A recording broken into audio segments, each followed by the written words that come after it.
我被困在无声的世界里整整5年，直到我难产时大出血。夫人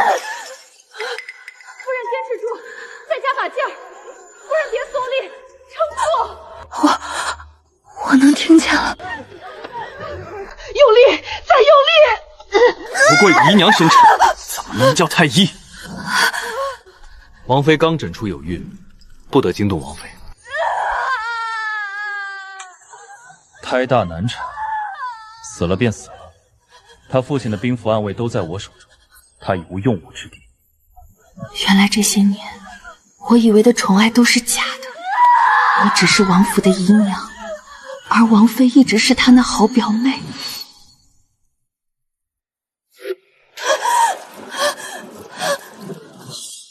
我没死，我重生了，这是在和平阳王成亲这日。新娘子，平阳王府到了，下花轿了。而且，我竟然能听见了。谢灵安，你骗我说迎娶我做王妃，实则对外说我是做一个侍妾。上一世，我沈家满门忠烈，父母双双战死沙场，我痛失至亲，一病不起，高烧退去后，从此失聪。唯独青梅竹马的平阳王，对我一如既往的好。待你及笄，我便娶你为妻。可成亲当日，他同时抬了一房侍妾，是他的表妹。你不必多想，她不过是一个侍妾，不会动摇你的正妻之位。你对众人说我沈家满门忠烈，允我穿大红嫁衣进门，我就这样像个傻子一样，带着沈家所有钱财进了平阳王府，受尽屈辱。这一世，我绝不会再让你得逞。这沈家嫡女怎么说也是将门之后，竟然甘愿进府做个妾，可不是嘛？听说位分还比那个没根没底的孤女江昭言低了一头，沈家的脸都被她丢尽了。她是个聋子，岂能为王妃？嘘，小声点，王爷可是三令五申，沈家满门忠烈，绝不许在沈初瑶面前提她是妾的事。小姐满心满眼都是王爷，我不能告诉他真相。玉珠，这一世我绝不让你再枉死。几人进门，三拜天地。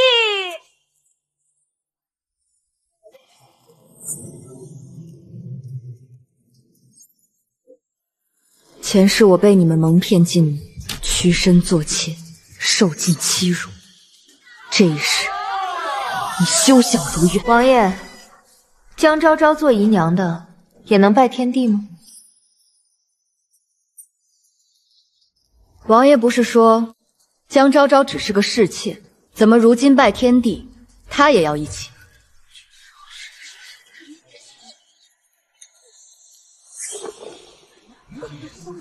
王爷，你看他，你给他颜面，他还不知好歹。他不过一个侍妾，凭什么与我平起平坐？准他穿大红嫁衣进门，已是天大的脸面。他竟然还想和你一起拜堂，我不准！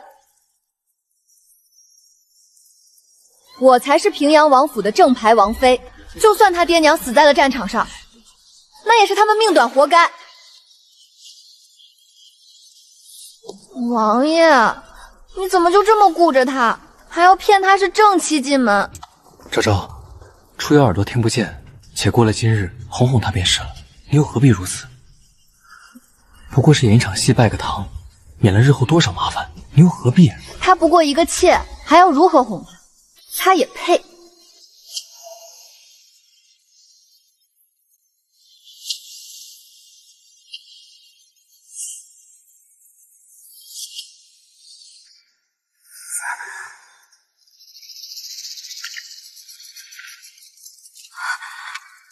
你敢打我？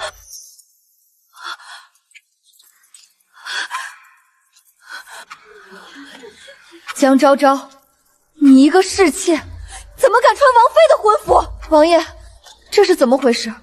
她一个侍妾，如何会这身打扮？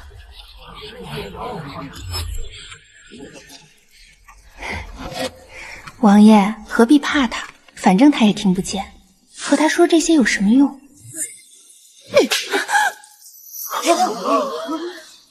江昭昭，你一个妾，敢以下犯上！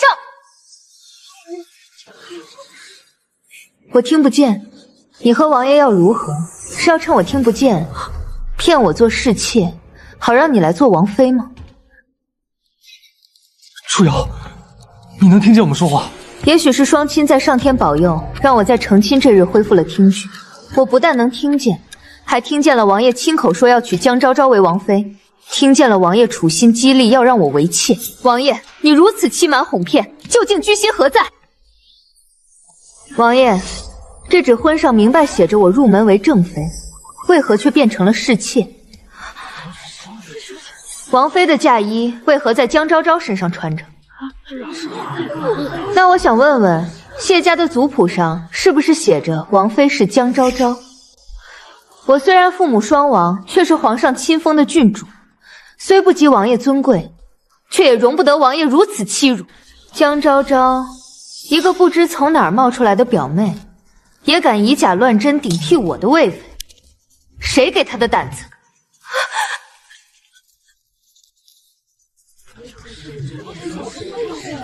这婚书上白纸黑字写着沈初瑶才是正妃啊，怎么拜堂的变成了江昭昭？这还看不出来？王爷想娶心上人，拿沈小姐当过桥板呢。这可是欺君之罪，沈初瑶可是皇上亲赐的郡主，沈将军夫妻战死沙场，皇上最是怜惜沈家，平阳王竟敢如此欺辱忠烈之后。何况他这王位是世袭的，到他这一代就是最后一次袭爵了，他怎么敢啊？初瑶，你误会了，这全是意外，是府里的婆子糊涂送错了嫁衣，才闹出这种误会。我心里只有你，怎么可能让江昭昭做正妃？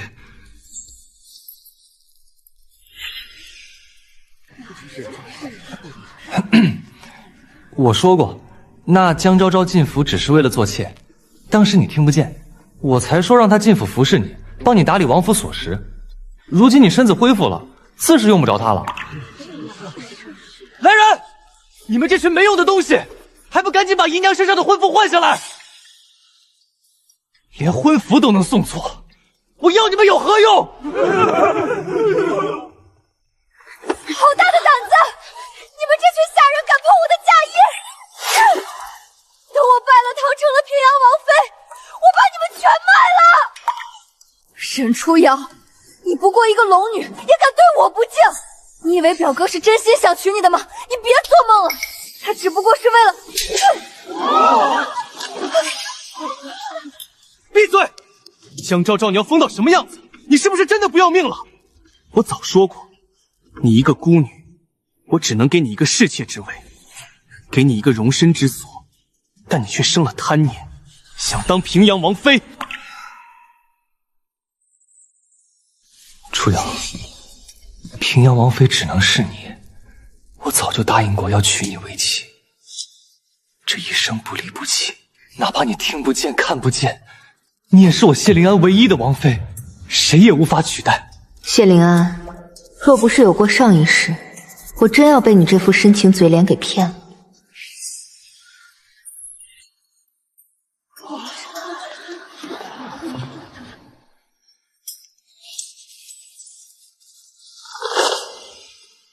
王爷刚才还说我是唯一的正妃，那这一张写着江昭昭名字的婚书作何解释？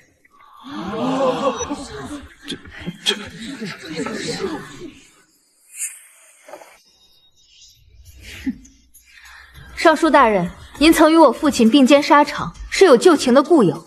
大人，请帮初瑶看看，平阳王娶亲却有2张婚书，究竟哪张真哪张假？王爷，不过是让尚书大人看一眼婚书，您若问心无措，何必这么紧张？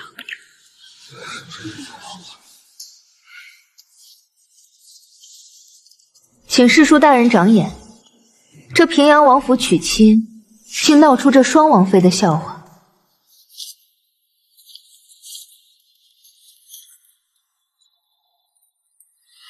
荒唐，简直荒唐至极！王爷，这婚书作何解释？按我朝律法，你这按了手印的与江昭昭这一份婚书是正式的婚书，而与沈家小姐这一份，却未必有效。也就是说，王爷拿了一张假婚书，口口声声说娶我为正妃，背地里却写了另一张真婚书娶江姑娘，是吗？确实如此。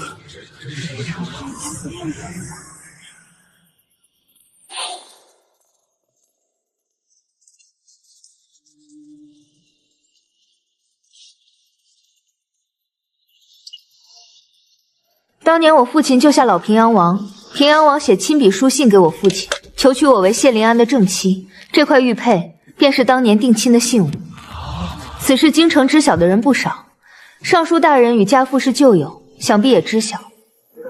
没错，当年的确听说过这桩婚约，老王爷亲口定的。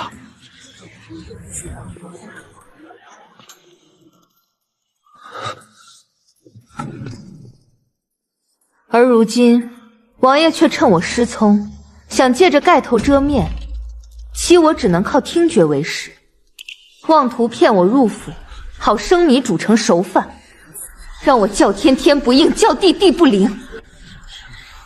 我的婚书上连你的姓名都未落，这意思是我进了门，根本不是王妃，而是一个随时可以发落的侍妾。你欺我无人可依，欺我双亲已逝，更欺我失聪听不见，让你有可趁之机，将我骗婚入府，小心行径，让人不齿。既然你与江昭昭早有真婚书，那沈谢两家的婚约便就此作罢。从今往后，你我再无瓜葛。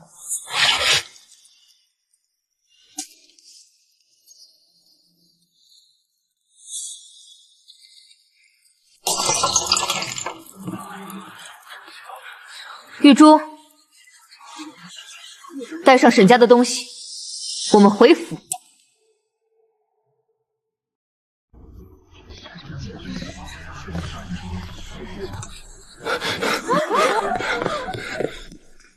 初瑶，你不能走！好狗不挡道。说什么都行，但你是本王明媒正娶的平阳王妃。今日全京城的权贵都在此作证，婚约已成，岂是你说取消就能取消的？那王爷的意思是想把这出戏唱到底了？是要我去官府告王爷一个停妻再娶，还是告你一个骗婚？我虽不如王爷身份尊贵，却也是朝廷亲封的郡主，我沈家满门忠烈，我沈初瑶可不是好欺负的。沈初瑶，本王劝你别任性。如今沈将军和夫人已死，沈家早已没人能替你撑腰，没了王府，你一个孤女如何自处？你当真要把事情做绝，断了自己的后路？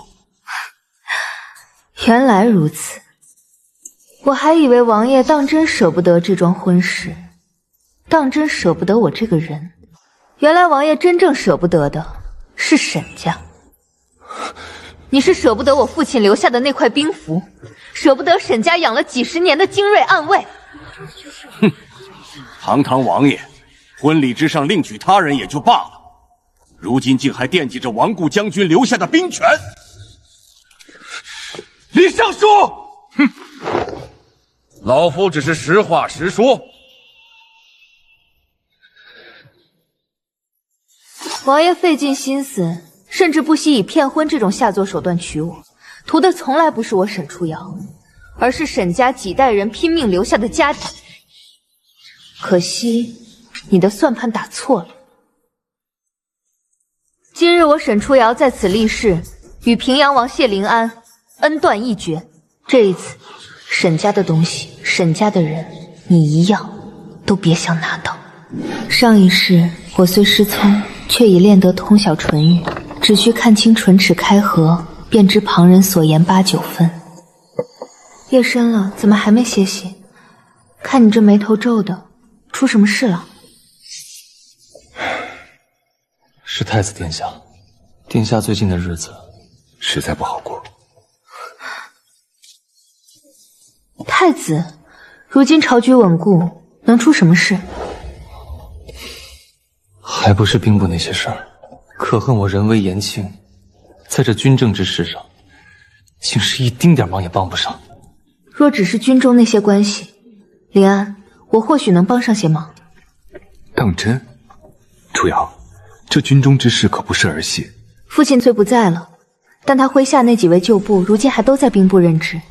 我去求见一二，看在父亲当年的情分上，他们或许愿意卖我几分面子。楚瑶，若能得那几位将军相助，太子殿下的困局力解，得其如此，当真是本王三生之幸。那时的我，当真信了他的鬼话。王爷请自重。楚瑶，你听本王解释。解释？王爷莫非还把我当那个听不见的傻子不成？楚瑶，本王承认今日之事有亏于你，可本王心里始终有你。当真不要脸，与其和他纠缠，不如直接划清界限。今日是你大婚之日，堂前站着你正儿八经的王妃，你既然已经有了如意人选，又何必再拉着我这外人纠缠不清？我沈初瑶，乃将门独有之后，此生不为人妾，更不会与背信弃义、负我瞒我之人有半分瓜葛。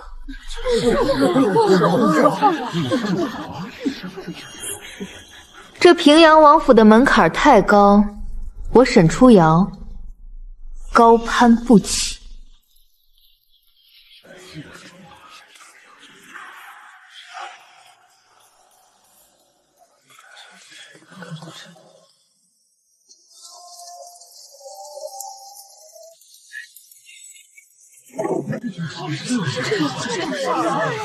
这什么情况？这新娘子怎么往回走啊？你还不知道呢，听说沈君主刚在堂上把平阳王给休了，当众退婚，连嫁妆都原封不动抬回去了。这沈君主当真是烈性子。沈将军虽不在了，这沈家的风管可是一点没丢啊。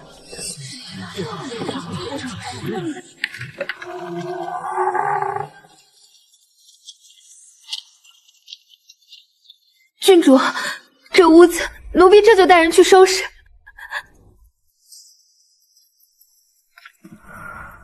父亲，这一世，女儿守住了。女儿绝不会再把沈家的东西送给那些狼心狗肺之人。属于沈家的荣光，属于沈家的兵权，我要亲手一样样拿回来。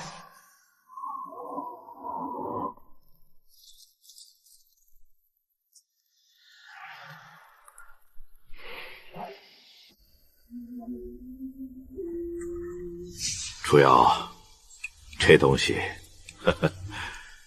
爹爹希望你这辈子都用不上。爹爹，令牌这么威风，为什么不让用呀？因为真到了要动用这枚令牌的时候，便说明这沈家已经没人能护着你了，只能靠你自己了。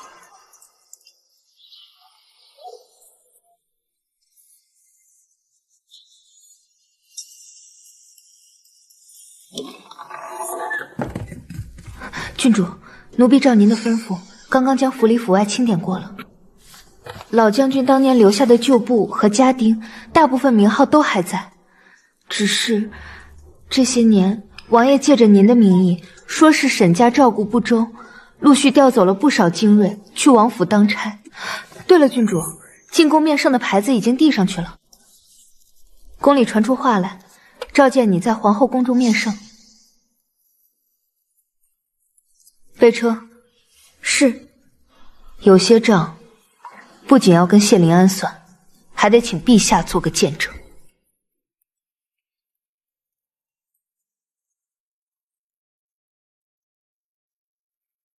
长乐郡主到。臣女参见陛下，参见皇后娘娘。平身吧。初瑶，快起来说话，受了什么委屈，尽管告诉本宫和陛下。臣女今日进宫，并非为了平阳王府退婚的私事。哦，那你所谓何来？臣女是为沈家而来。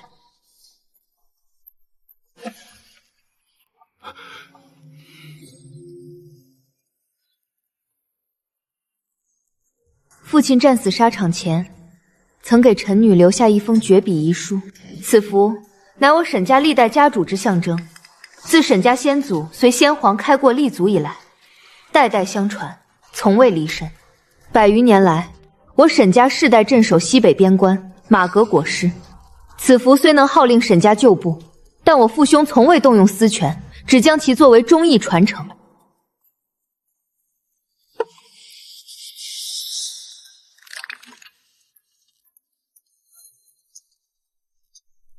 好孩子，起来吧。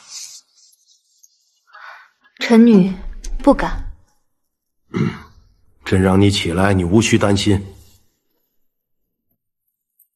是。朕记得你今年不过16。是。沈将军战死沙场后，你一个小姑娘独自撑着偌大的沈家，又双耳失聪，想必不容易。臣女只是做了沈家女儿该做的事，谈不上什么。赐座。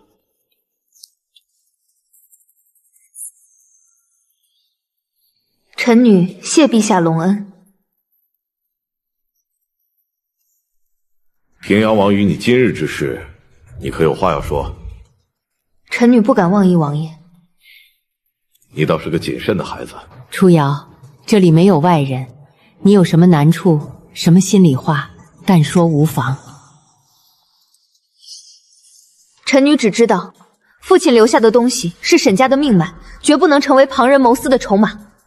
臣女誓死不愿此物落入任何有心之人手中，唯有呈给陛下，臣女才安心。此物不该被利用，只有天子才配拥有它。好孩子，真是个好孩子。你父亲若泉下有知，定会以你这个女儿为傲。放心吧，有本宫和皇上在，定不会叫你受委屈。臣女谢陛下，谢皇后娘娘成全。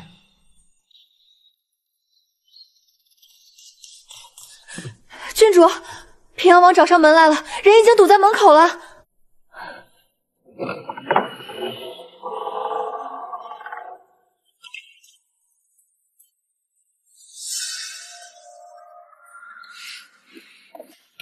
初瑶，你总算肯见我了。昨日之事，是本王思虑不周，让你受了委屈。初瑶，你是个聪明的姑娘，莫要再与本王置气，气坏了身子，本王会心疼的。昨日退婚闹得全城皆知，今日平阳王竟又放低身段找上门了。谁说不是呢？这唱的是哪一出？我看啊，沈郡主多半会心软，毕竟沈家现在可没人了。这些首饰头面都是本王昨夜为你挑选的。初瑶，你若是还喜欢别的，只管开口，本王定会替你寻来。让人恶心，真不知道上辈子自己为什么觉得他是良人，当真是耳聋心也瞎了。初瑶妹妹，姐姐来瞧你了。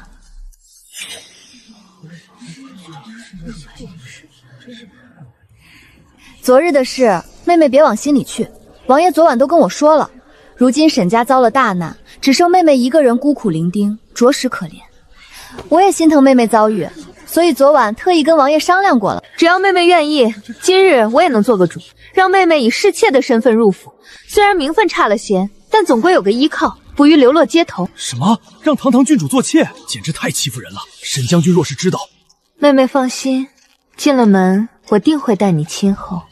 咱们姐妹不分大小，一心一意服侍王爷，你说可好？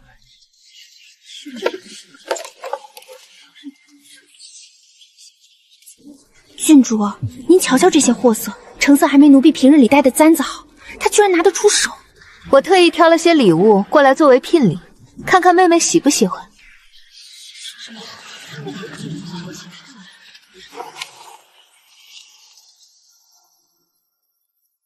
还有这个。哎呦，这哪是正经人家做嫁衣的料子？这不是勾栏院里那些姐儿穿的吗？我家糊窗户的纱都比这料子厚实。这平阳王妃是把郡主当成什么人了？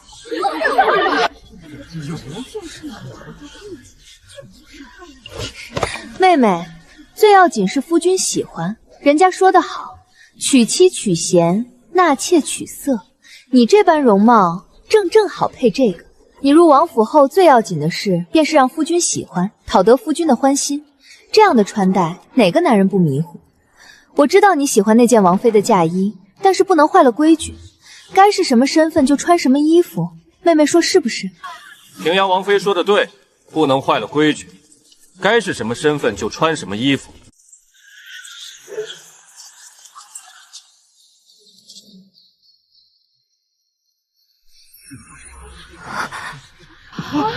是太子殿下。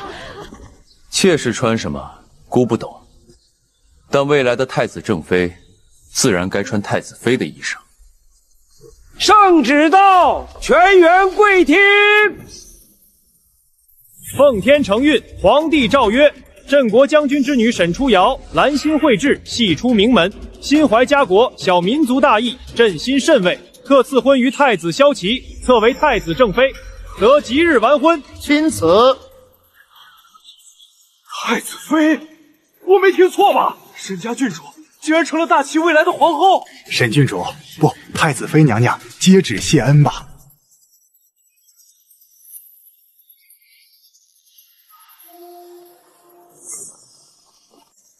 这些是皇后娘娘亲自赏赐的天装，更有太子殿下亲选的101颗东珠，命上衣服连夜绣在太子妃嫁衣上，寓意一心一意。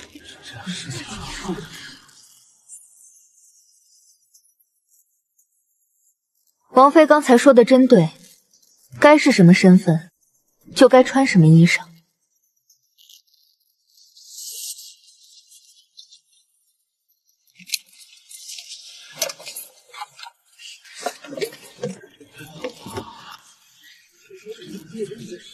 平阳王这回可真是看走眼到姥姥家了。何止是看走眼，人家好好的镇国大将军府郡主不要，非要逼着人家当妾。现在好了，人家直接成了太子的正妃。平阳王这可把太子妃得罪了，那就是把太子得罪了。看皇后娘娘这么多赏赐，就知道皇后娘娘可满意这太子妃。沈家满门忠烈，谁不夸一句？怎么可能？太子身份尊贵，怎会看上你这般无依无靠的孤女？本太子倒觉得沈小姐兰心蕙质，有勇有谋，举止端庄，深谙进退之道。这般人物做我的太子妃再合适不过。平阳王识人眼光浅薄也就罢了，难道还要出手阻拦旁人求娶沈小姐吗？姑倒是不知什么时候姑要选谁当太子妃，还需要听从平阳王指点。臣不敢，殿下恕罪。臣已是被殿下龙威所震，方才失言惊扰殿下，还请殿下宽宏大量。失言？姑今日当真是长了见识。既然这是平阳王妃精心准备的厚礼，那便留在平阳王府自己用吧，千万别脏了沈府的大门。郡主，您瞧江昭昭那副落水狗的样子，当初他们那般作践咱们沈家，如今总算迎来报应了。沈姑娘，过来晚了，让你受了这些人的气。臣女谢过殿下。太子殿下，您不能娶她，您千万不能被她骗了。您根本不知道这个女人的真面目，她心里眼里全都是我夫君。你娶她，就不怕她有负于你吗？她这种人怎么配做太子妃？殿下要娶，也该选端庄贤淑的名门庶女，绝非这般不知羞耻的人。毕竟满京城谁不知，她为了嫁进平阳王府，做过多少不顾女子真耻的事。逢年过节抢着往王府送礼，女子的脸都丢尽了。我这样的，我行得正，坐得直。当初我与谢灵安本就有婚约在先，逢年过节往来交好，礼尚往来，不过是世家人情世故，是沈谢两家的世交之好，怎么在王妃眼里反倒成了丢尽脸面？你勾搭旁人未婚夫，尚且不知羞耻，我不过尽了未婚妻本分，又何来丢脸一说？王爷，你听听他这番言辞，这般女子，你竟还想纳她为妾，我绝不答应！平阳王妃，孤劝你慎言。如今沈小姐是圣旨亲封的太子妃，是大齐未来的皇后。若是平阳王不会叫人，孤不介意请母后派个宫里的硬手段嬷嬷过来。凭什么这些泼天的富贵，凭什么全都便宜了沈初瑶这个贱人？太子殿下，您当真要娶沈初瑶吗？全京城谁不知道，沈初瑶早就是平阳王的女人，您真的不介意吗？她这样不洁的女人，怎么配做太子妃？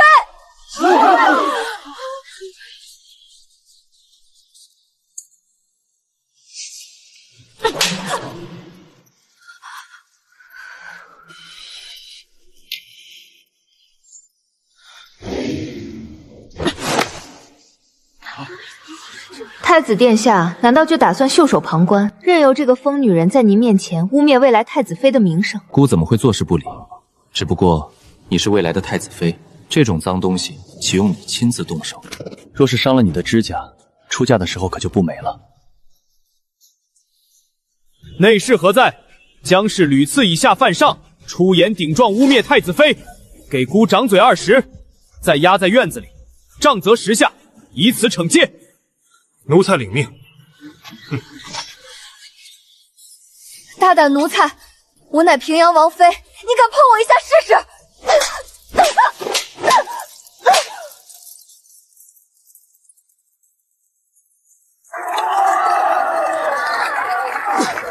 打得好！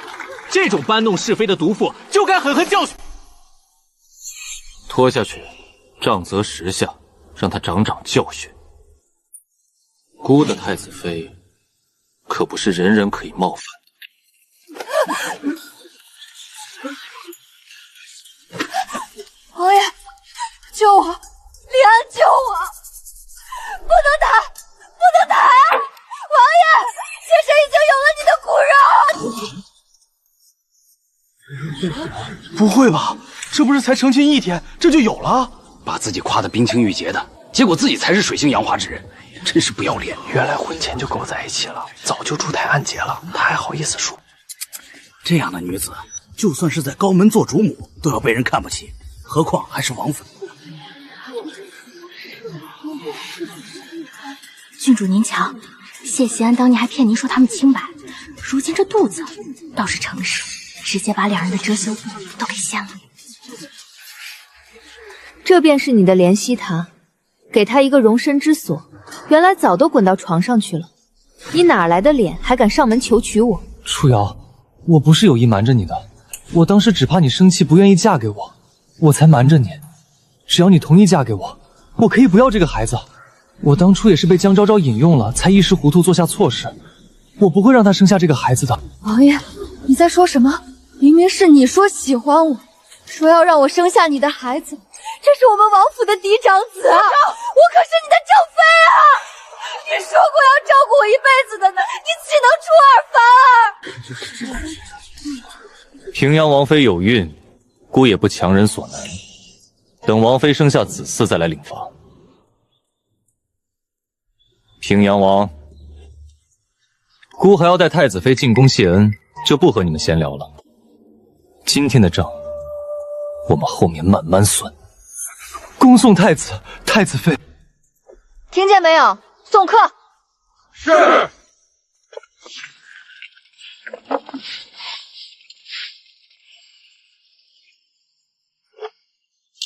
这玩意儿也配拿给郡主当聘礼？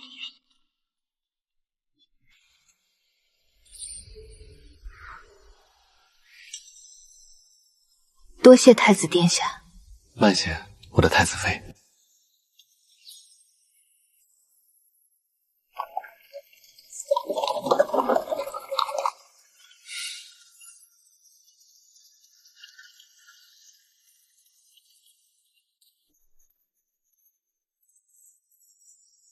参见父皇母后。参见陛下、皇后娘娘。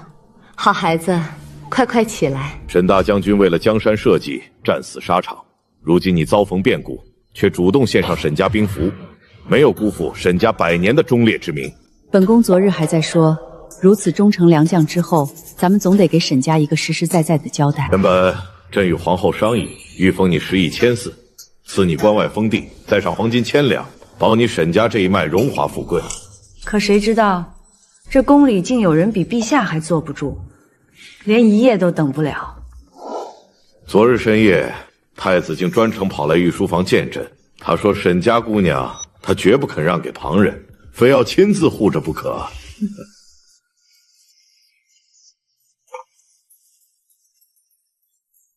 儿臣多谢父皇母后成全。家长等等了，欢迎有请。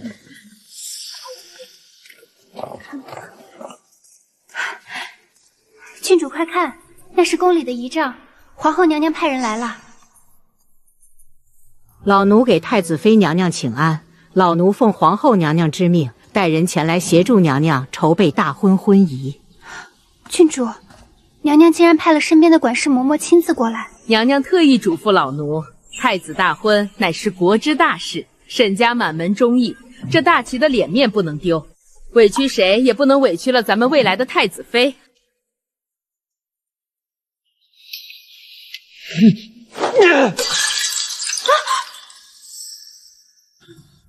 王爷，若不是你坏了我的好事，如今我早可以借沈家的事得了太子青眼，以后便是从龙之功，都是你害我失了时机。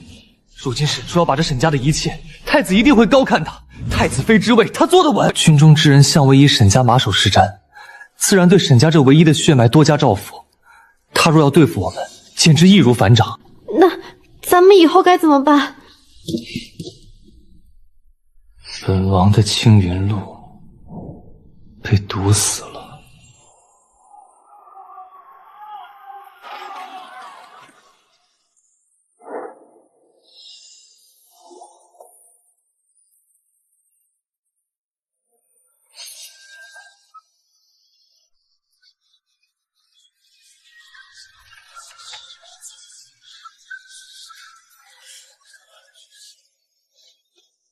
初阳，吉时已到，该上轿了。谢灵安，上一世你欠我的仇，等我慢慢来报。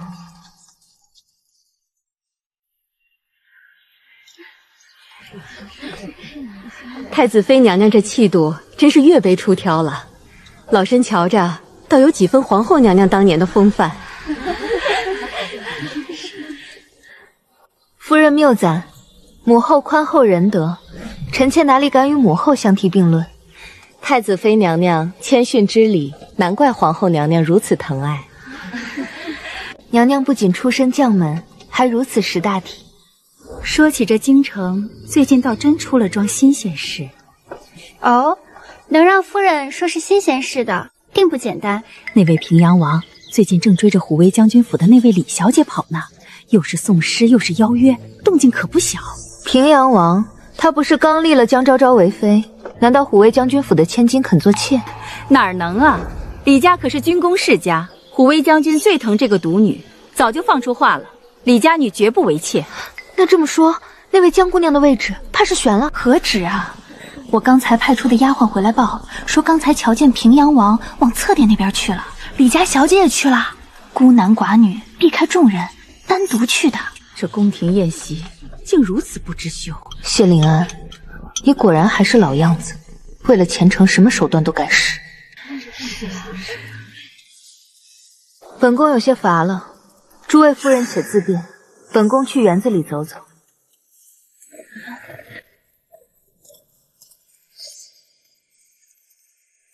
玉珠，奴婢在。去侧殿附近，想办法把这消息不小心透给在园子里闲逛的江昭昭。她既然那么爱王爷，总该去看看王爷在干什么。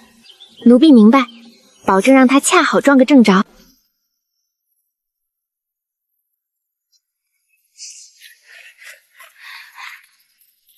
娘娘，人已经进去了，估摸着这会儿该撞个正着。走，回席，准备看好戏。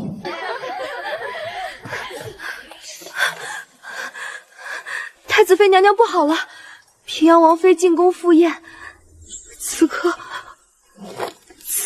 正与虎卫将军的嫡女在侧殿打起来了。怎么会打起来？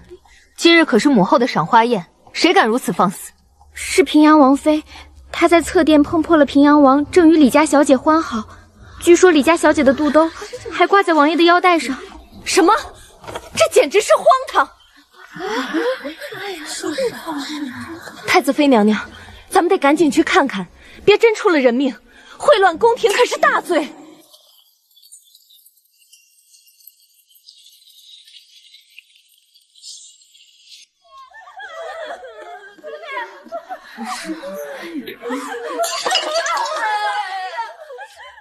你这淫妇！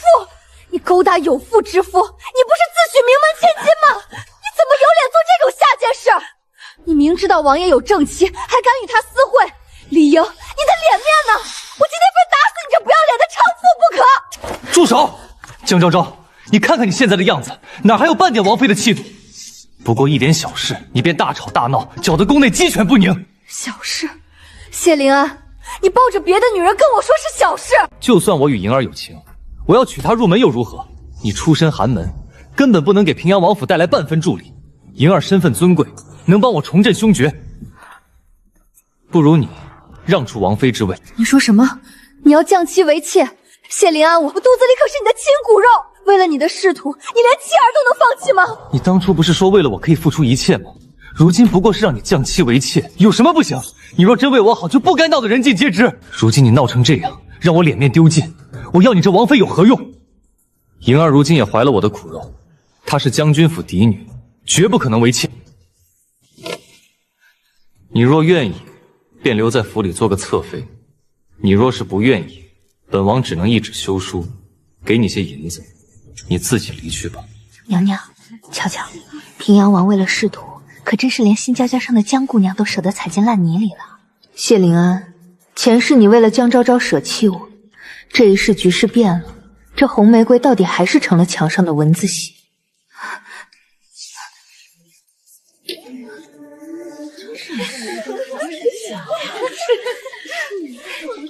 平阳王倒是好兴致。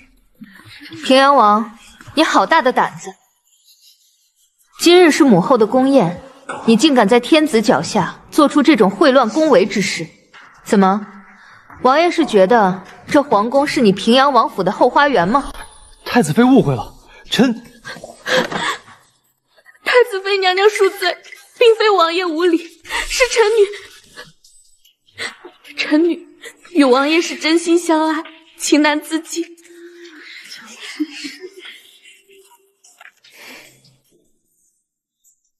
真心相爱，既是真心相爱，平阳王自当3媒6品8抬大轿，规规矩矩的迎李姑娘进门才是。可如今这算什么？光天化日侧殿私会，平阳王，你读的圣贤书里，管这叫真心相爱，还是叫无媒苟合？李姑娘，你也是将门千金，此事若是传出宫外，满京城的人都会知道李将军的嫡女在宫宴上自荐枕席。到那时，李姑娘以后还如何做人？总不能让李将军的掌上公主也像你现在的平阳王妃江昭昭一样，珠胎暗结，挺着肚子，灰溜溜的进王府的大门吧。太子妃娘娘这一说，老身才发现平阳王娶妻的方式还真是一脉相承，别致的很呐。可不是嘛，一个如此，两个也是如此。看来平阳王府的门风就是喜欢先上船后补票。今日倒真叫咱们这些老骨头长了见识了。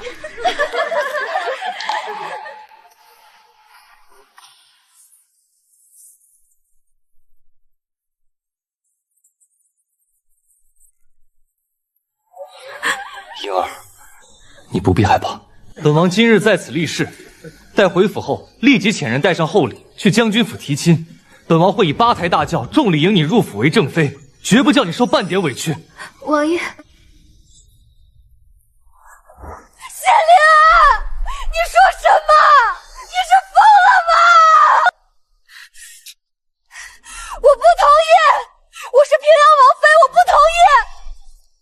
谢灵安，你听好了，只要我还没咽气，我就绝不同意。你敢降妻为妾，我就敢现在去午门外敲响登文鼓。敲登文鼓，那可是要惊动圣驾的。这江氏当真是疯了，这是要跟王爷同归于尽啊！我要告你停妻再娶，告你宠妾灭妻，我要让全京城的人都看看，堂堂平阳王是何等的卑劣无耻。我什么都没有了，我只剩下肚子里的孩子。你想让这个贱人进门，想让他的孩子做嫡子，谢灵安，你休想！王爷，臣女害怕。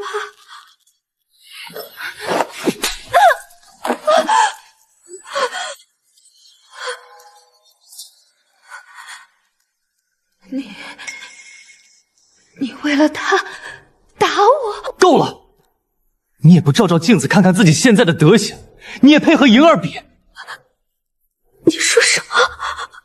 你当初是怎么设计爬上本王的床，你自己心里清楚。若不是你使那些下作手段逼本王负责，本王又怎会落到今日这般田地？莹儿与你不同，她是本王此生真心所喜，是这平阳王府真正的女主人。本王定会按礼法风风光光迎她入府。王爷，放心，有本王在，谁也别想欺负你。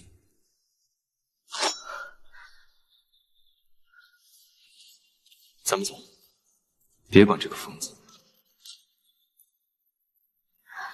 走吧，走吧，这一出大戏看得人心惊肉跳，什么真心实意，到头来还不是看谁的家世硬。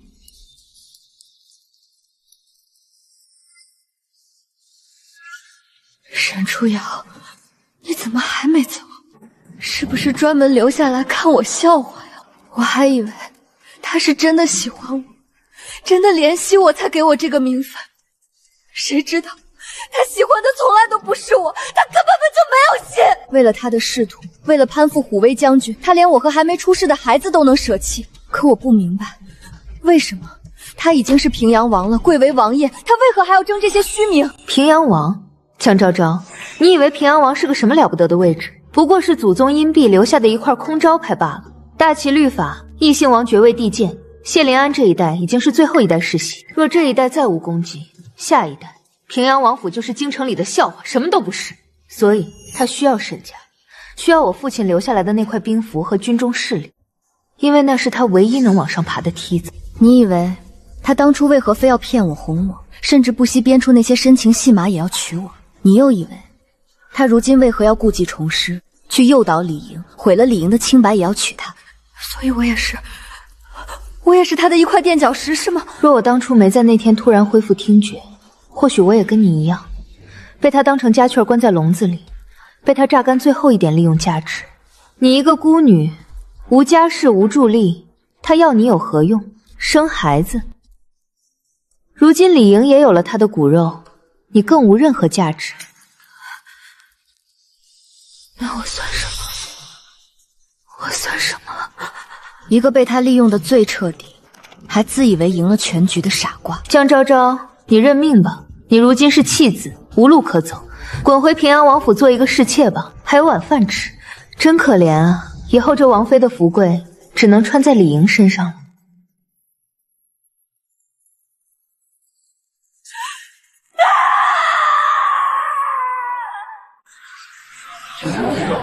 哎，你们听说了吗？平阳王三书六里要迎娶虎威将军嫡女为王妃。之前不是已经娶了一位王妃吗？现在又娶一位。原来的王妃降为侧妃了。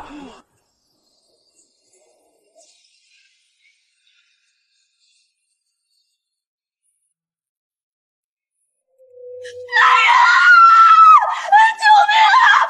王妃娘娘，王妃娘娘上吊了！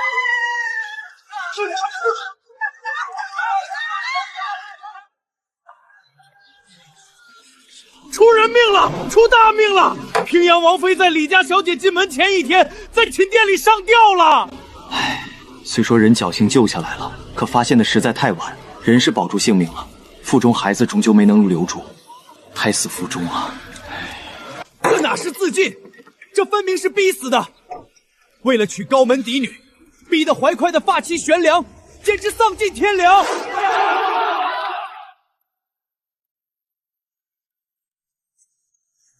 启禀陛下，臣有本奏：平阳王谢灵安徇私妄为，为一己私欲逼迫正妻，险些酿成一尸两命的惨祸，请陛下明察。平阳王，孤近日听闻，你追随虎威将军，频频与军中诸位武将私下往来。本王倒想问问，你此举究竟是何用意？朝廷规矩，异姓藩王不得干预朝政，不得结交朝中官员，军中武将更是大忌。你明知禁令还执意为之，莫非是想让人疑心你暗藏谋逆之心？你为攀附虎威将军，不惜迎娶其嫡女，单凭这些举动，孤便有十足理由怀疑你早已心生不谄。陛下明鉴，臣绝无半分谋逆的念头，还请陛下切勿听信谗言。你口口声声说忠心无二，既然如此，便主动交出王爵，往后做个逍遥自在的富贵闲人吧。平阳王，你觉得这个安排如何？臣愿交出爵位，以正一片忠心。我嫁给你，是要做堂堂正正的王妃，不是来做个无所事事的地主婆。你这般胸无大志，我当初何苦嫁你？我要与你和离。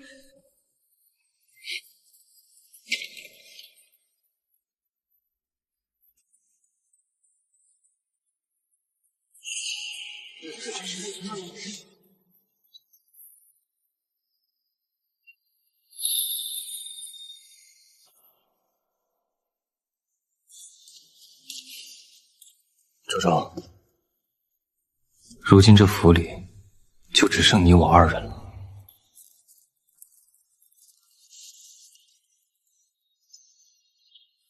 也好，往后一家人总算能整整齐齐。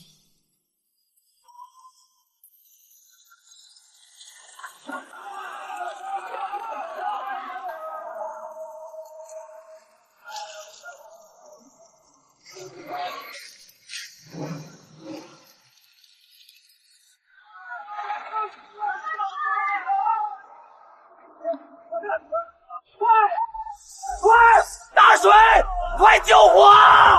风太大了，根本压不住火！快去开门，喊王爷和夫人出来！